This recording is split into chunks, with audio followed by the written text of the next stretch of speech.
I would really like to deepen the conversation in the investing world beyond putting money into the S&P 500 and not really looking at where you're giving your money elsewhere, because that's what a lot of personal finance is right now. I'm talking about those wealth advisors who say, what does your portfolio look like? Do you give? Are you philanthropic? Do we need to do something with your taxes? So instead, talking to them about, look, this is what I want to accomplish and achieve. It's not just about, I have enough in my retirement. It is, I want to support other women, entrepreneurs. I want to invest in my community. What does that look like? Because most of those advisors, that particular group is still very male-led. Mm-hmm. And so they don't ask those questions in the same way. And when women give and contribute and actually step into the power of their wealth, what they tend to do is invest in the community. Hello, everyone. Welcome to another episode of Crush Your Money Goals. I am here with a friend that I made recently. We got to know each other because we're both looking at investing differently and thinking about how we as women can build not just wealth, but like aligned values-based wealth. And I'm so excited to have her here. And I'm going to have her introduce herself first, and then I'm going to tell you what I admire about her. Thank you, Bernadette. I just adore you. Thank you so much for having me on this. This is really exciting. I am Alison Patterson. I am a philanthropic advisor, and I help humans, but women in particular, leverage the resources they have to create meaningful legacies that align with their values. The humans and the women that you are working with are already crushing their money goals, right? Mm-hmm. Mm-hmm. But what I love is to help show them that generosity isn't just a nice to have. A lot of times it's something that they're already doing and they're just not identifying it for themselves. Mm-hmm. And it's also a powerful tool for them to amplify their wins in, all kinds of situations. So whether you're budgeting for debt freedom, you're growing your wealth, you're navigating new income, either because you have inherited it or you're earning it more, you're climbing the corporate ladder, you can make sure that that generosity that you're putting out there of your time, your money, your influence, your voice matches the goals that you're creating and still creates lasting meaning. So we don't have to wait till someday to make a difference. I love that. We don't have to wait. That might be the thumbnail for this. We don't have to wait until Sunday. Yes. Because so many of us are, right? So many of us are waiting until we're told. And I stalked all your information before we got on this. And you and I were in a group together, actually, where we were talking about values-based investing. And I really admire you because you were so engaged in the time that you made a meaningful effort to reach out to me afterwards and say, hey, I feel like we have some things in common. Let's have a conversation. And this is what part of why I admire you. Me as an introvert, I never do that. I'm always just like, all right, bye everybody.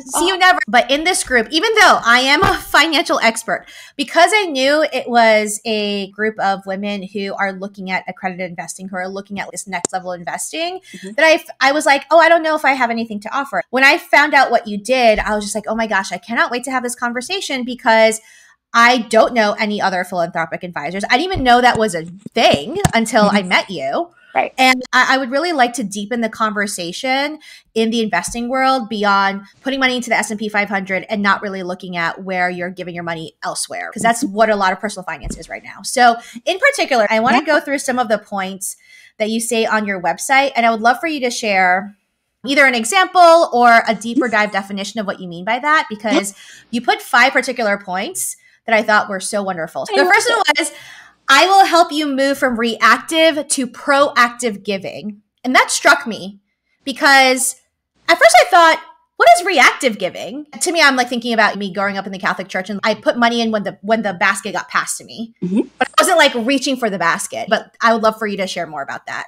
Yes. Well, so first of all, I love that you are interested and know that philanthropic advisors usually work with humans with lots and lots of money. This is why I am on this mission to just create a revolution around people understanding that we are all philanthropists. So let's just start. Oh, I love that. Start there. And I would love for you to put that on and to walk around with that as a human, because I am a philanthropist. You are a philanthropist.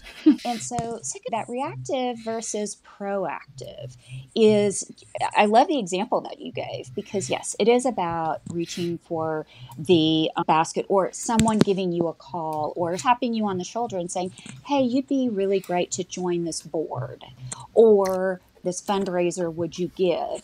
Rather than being intentional, kind of in the way that you talk about in Crush Your Money Goals, like understanding and knowing intentionally what you value in your generosity and how you want to proactively put that out into the world, because we all have limited resources. Even if you are an incredibly wealthy human, your resources are still limited. And so how do we do that proactively instead of reactively? Mm-hmm. I love that. So in order to become proactive, you said that you will help create a clear plan to share with family and trusted advisors. And this is the second part of it, is what intrigued me. Is traditionally speaking, especially as women, when we think about legacy, it's always like our family. Mm-hmm. What are we going to pass to the kids? But you noted specifically a clear plan to share with trusted advisors. So what is a clear plan? What are some of the tenets of what a clear plan is? And then what's an example of a trusted advisor that women aren't seeking out right now? So a clear plan is simply, let's get that mission statement down. In many ways, it's a lot about what you do. It is, let's create a budget. Let's create a vision for how we want to engage, either financially or with our time, all of those things. So when I'm talking about your trusted advisors, I'm talking about those wealth advisors who sit back with you and say, okay, well, we're coming to the end of the year. What does your portfolio look like? Do you give? Are you philanthropic? Do we need to do something with your taxes? So instead, talking to them about, look, this is what I want to accomplish and achieve. It's not just about, I have enough in my retirement, I want to have a house on the beach. It is, I want to support other women, entrepreneurs. I want to invest in my community. What does that look like? So that you can actually be proactive, because most of those advisors, that particular group is still very male-led. Mm-hmm. And so they don't ask those questions in the same way. And when women give and contribute and actually step into the power of their wealth, what they tend to do is invest in the community. So that actually might also look like how you're impacting investing within your portfolio. So I was asking lots of questions so that I could go to my advisor, who is male, and say, okay, I see this in my portfolio. This doesn't align with how I want to move forward. And this is how holistically I want my wealth to come through and my legacy to come through, because how I impact the environment, how I impact my own personal wealth is my legacy to my daughter, is my legacy to future generations. We definitely did have conversations in the past. Oh, snap. I need to go look at my portfolio and see if I'm giving money in places that isn't aligned with the legacy I want to leave, which leads into this next thing that you talk about, which is I will help you engage in the parts of giving that are meaningful to you. And this one put me for pause also when I first read it, because I was just like, wait, how many parts of giving are there? I thought there was just only one part, as in someone asked me for the money and I give it to them. So what are these parts of giving? And then for you specifically, I'm curious, what part is meaningful for you? If you're enjoying this content and want to actually take real action towards crushing your money goals, check out my new book. It is Crush Your Money Goals, 25 habits that you can use starting today to pay off debt, save, invest, and reach financial freedom. It's jam-packed with all of my best tips as a debt-free millionaire and your new money mentor. Check it out at crushyourmoneygoals.com or head to Amazon or wherever you buy books. Grab yours today. Okay. Talk to me about how it felt for you earlier in 2024 when you were using your voice as a platform to get out there and talk about the importance of voting, What did that feel like for you? Because you may or may not have been giving politically, financially, but you used your voice, you used your influence to around something that you valued. And as do I, because here's my little needle pointer. Oh, yeah. Right? Right? I feel like that's important. For me, that's important. So that brings me meaning, that brings me joy. For example, when my daughter was younger, we didn't have a lot of financial resources. We decided as a family that we were going to be volunteers for an organization called No Kid Hungry. It is a national organization. It comes because growing up in southeastern Kentucky, there were a lot of nutritional barriers there. I saw that growing up.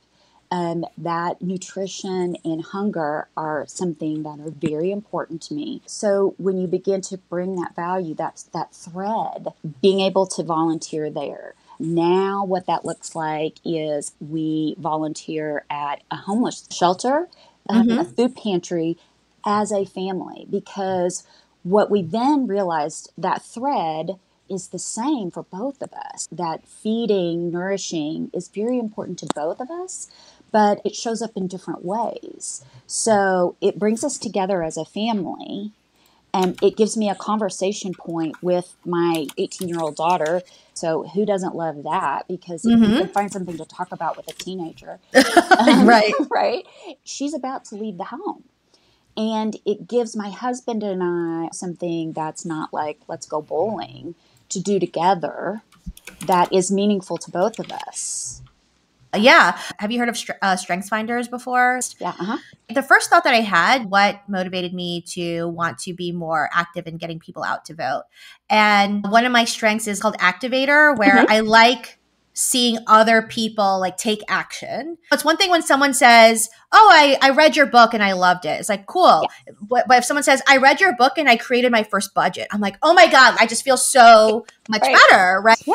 And so that is such an important question to ask, is like, why are you giving? And even if we look at giving as a selfless type of thing, I always remember the episode on Friends where Joey was trying to prove to Phoebe there's no such thing as like a selfless act. Yeah. Like even if you do something, it's like, oh, it makes you feel good.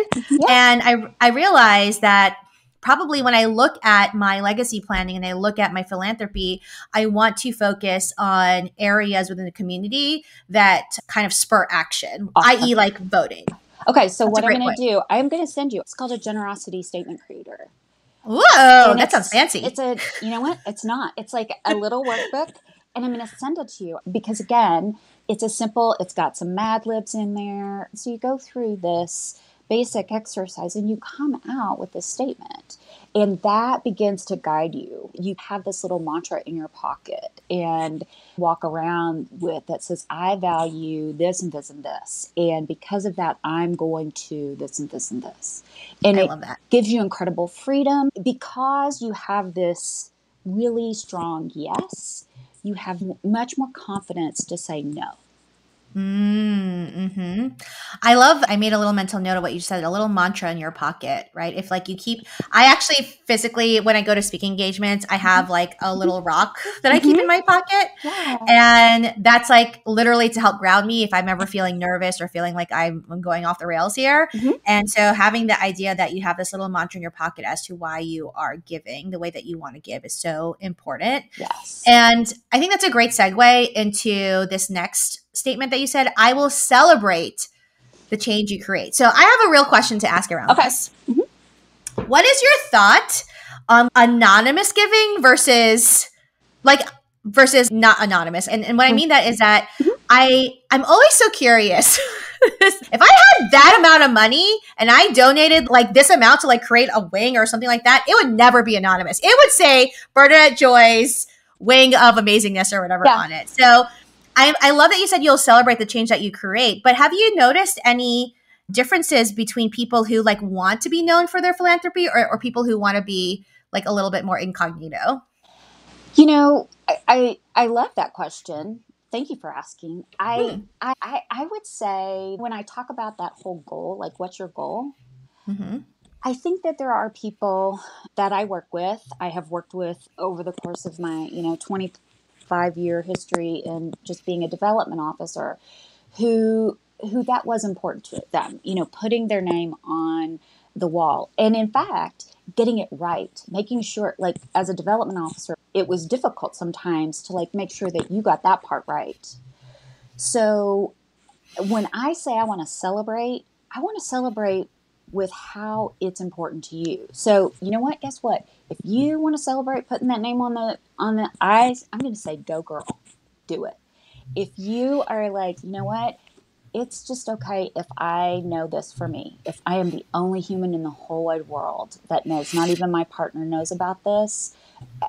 But when I say celebrate, I want you to own it, right? I want you to enjoy that joy and not just go, oh, it was nothing, right? Mm-hmm. Like, and brush that off. Because again, regardless of what it is you're giving, it creates that ripple effect in our world. And I love because we've just recently seen the Golden Globes, and Demi Moore talks about, like, understanding your value, right? I talk a lot about creating your own measuring stick. I don't care what your measuring stick is. I really don't. But I want you to have a clear measuring stick. I want you, if you need to, communicate that to other people. So, like, as a development officer, I couldn't read people's minds. So what I try and do is help my clients say, hey, if you're going to give these dollars, make sure that they know that you want your name on the side of that building.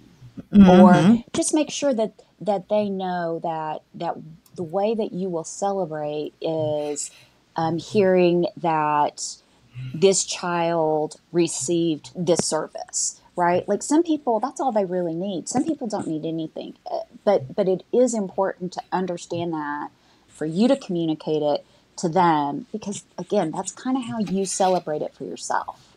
Thank you for saying that, because I've had a lot of thought about this lately, where, as I mentioned before, I would always tell people I'm an introvert, so I don't actually like being in the spotlight kind of thing. And where that idea of, like, oh, my name on the side of a building is very similar to the conversation I had around putting my picture on the cover of my book, right? And initially, when I got the first draft of what the book cover is going to look like, it was very different from what it looks like right now. And particularly with no picture in the front. And I actually had to fight for my picture to be on the book. And I said to them explicitly, is that just having my picture in the book, like, narcissism aside, right, is like, I never imagined there would be a book in personal finance in a store with someone who looked like me on the cover, let alone it be me. Right? Yeah. And what I found, and this is why I think this is important that you're saying this, is I cannot tell you the number of people who I've never met before who have reached out to me and said, it is so meaningful to me to see you on the cover of this book, even though they've never met me. Right? So yes. Imagine if you, I'm talking to the audience here, if you, like, did something that was actually very meaningful to you and that contributed to a community that you genuinely love and that helped spark some change in this world that we have. Why not say, that made me joyful? That made me happy, right? So I love that. Yes, absolutely. And I have to send you the picture that I took over the holidays, because I found you in my local Barnes & Noble. Oh my God. Wait, in Kansas City? Yeah, exactly. Wow. I didn't know that. That's cool, right? I took a picture for just that. Oh my gosh, yes. Please send it to me. Someone over the holiday break sent me a picture of my book in the bookstore in Manila in the Philippines. I had no idea it was going to be there. And it was sitting next to Tony Robbins. And I was like, wow, that's fun, And so I love those things. And I think that is really important to see more representation of women generally in this space, to show that, hey, not only can we build wealth, but we can also give back to our communities in a way that is meaningful, joyful. I think that's the key in that celebration piece, right? Yeah, so I love absolutely. that. Okay. Absolutely. Last thing that you mentioned here is, If you need me to, I will oversee the details of your plan to keep you on track. So what is a detail maybe that people often overlook in their philanthropy? For example, like, do people think about, are they missing tax implications? Are they missing like administrative things? Like, what's something that you just see that like people are like, oh, I didn't know that's something I needed to keep track of? Absolutely. So yes, there are tax pieces. Lots of us are not giving in a way that is above and beyond the minimum required, the taxable, which is fine. But one of the things that I do for folks, especially when I'm beginning working with them, if they're looking at a larger plan, it's that due diligence that folks really aren't. Like, first of all, unless you're trained, it's just like any specialty. You don't know how to look. You don't know what to look for. If you want to understand like the organization and how your money is being used, if that's important to you. I mean, there are people that are like, I don't care. But then there are some folks that want to know and understand, or they want to make sure that things have been communicated to their wealth advisor. So let's say they have a donor advised fund, right? Honestly, it's a pain in the butt sometimes to make those distributions. If you don't have like a regular schedule, or you might forget it. I've experienced this personally. It is a pain in the butt. It can be just a pain in the butt. So again, what I do is I just handle all of those details, because again, when you have someone behind you taking care of like those smaller kinds of things, it creates more joy for you. And when you're more joyful, you want to do more of it. So my goal is to have you out there giving as much as possible and doing as much as possible, because it's joyful. I work with executives who are joining boards, and I help them walk in confident.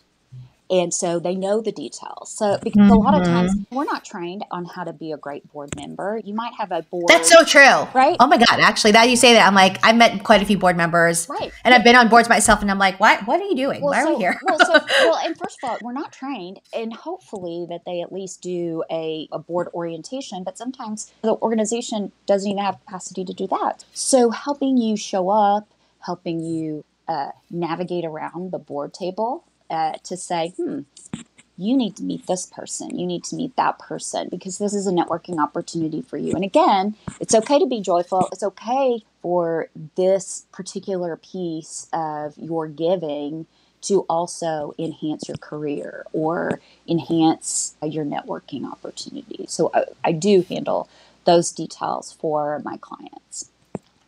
I love that. Well, I have thoroughly enjoyed this conversation. If someone listening here wants to learn more about what you do, what's the best way they can find you, and maybe a resource that they should look into? Well, you can find me on my website, which is patterson-advisors.com. You can download my generosity statement workbook or my purposeful paths workbook.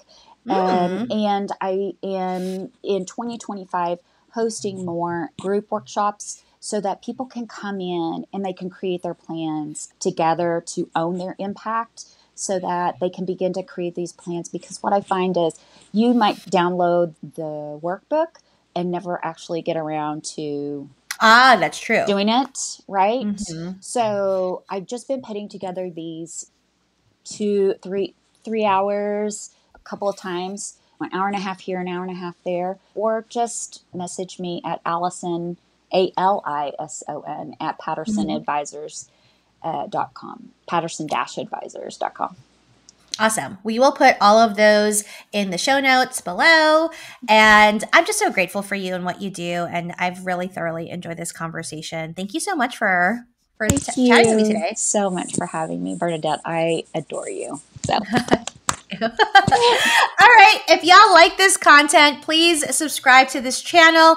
Check out the links for the resources that we just mentioned. And if you want to continue to crush your money goals, stay tuned for our next video. See you next time. Bye.